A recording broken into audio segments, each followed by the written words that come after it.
کا موضوع ہے عید الاضحیٰ کیسے منائی جائے۔ عید الاضحیٰ قربانی کی عید ہے، یہ ہمیں حضرت ابراہیم علیہ السلام کی قربانی یاد دلاتی ہے۔ اس دن ہم صاف ستھرا لباس پہنتے ہیں، نماز عید ادا کرتے ہیں اور جانوروں کی قربانی کرتے ہیں۔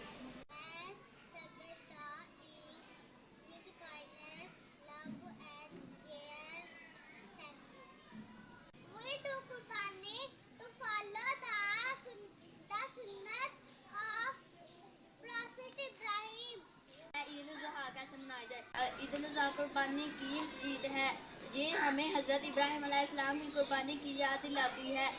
یہ دن ہے پیارا، اللہ کے حکم کا ہے یہ سہارا۔ عید الاضحیٰ ہمیں صبر، قربانی، محبت اور بھائی چارے کا درس دیتی ہے۔ شکریہ۔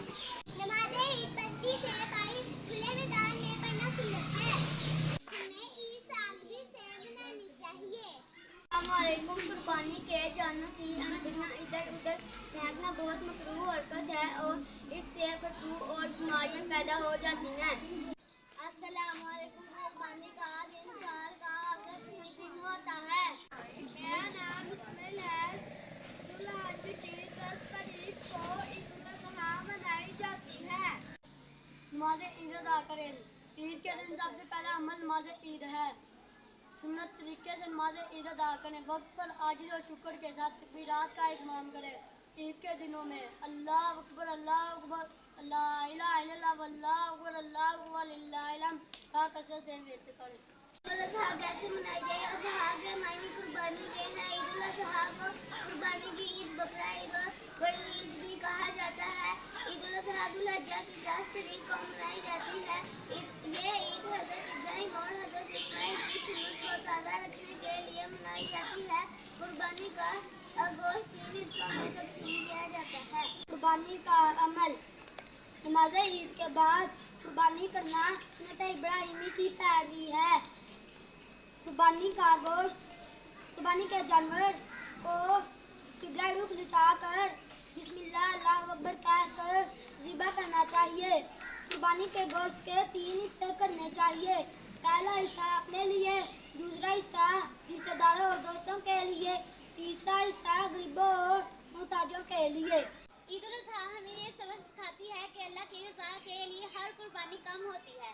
آئیے ہم اس عید پر عہد کرتے ہیں کہ ہم اپنی زندگی کو اسلامی تعلیمات میں ڈالیں گے اور معاشرے میں محبت، بھائی چارے اور ہمدردی کو فروغ دیں گے۔ عید الاضحیٰ کو سادگی سے منانا چاہیے اور اپنے معاشرے میں غریب ضرورتمند افراد کا خیال رکھنا چاہیے۔ یہ دن صرف خوشی منانے کا نہیں بلکہ دوسروں کے دکھ سکھ میں شریک ہونے کا بھی ہے۔ آلسی اور انکاری سے بچتے ہوئے اور سخاوت کا مظاہرہ کرنا چاہیے۔ دن کا آغاز عید کی نماز سے کرے جو شکر گزاری کا بہترین ذریعہ ہے۔ گھروں کو سجائیں، صاف ستھرا لباس پہننا اور خوشبو لگائیں۔ ہم سب کو عید کے دن زیادہ سے زیادہ تکبیرات پڑھنی چاہیے۔ اللہ اکبر، اللہ اکبر، لا الہ الا اللہ، واللہ اکبر، اللہ اکبر، وللہ الحمد۔ عید کی صبح غسل کرنا، صاف ستھرے یا نئے کپڑے پہننا، خوشبو لگانا اور نماز عید کے لیے وقت پر مسجد یا عیدگاہ جانا سنت ہے۔ نماز عید کے بعد خطبہ سننا اور عید مبارک کہنا اسلامی قوت کا مظاہرہ ہے۔ اللہ تعالیٰ ہمیں عید الاضحیٰ کے حقیقی روح سمجھنے اور اس پر عمل کرنے کی توفیق عطا فرمائے۔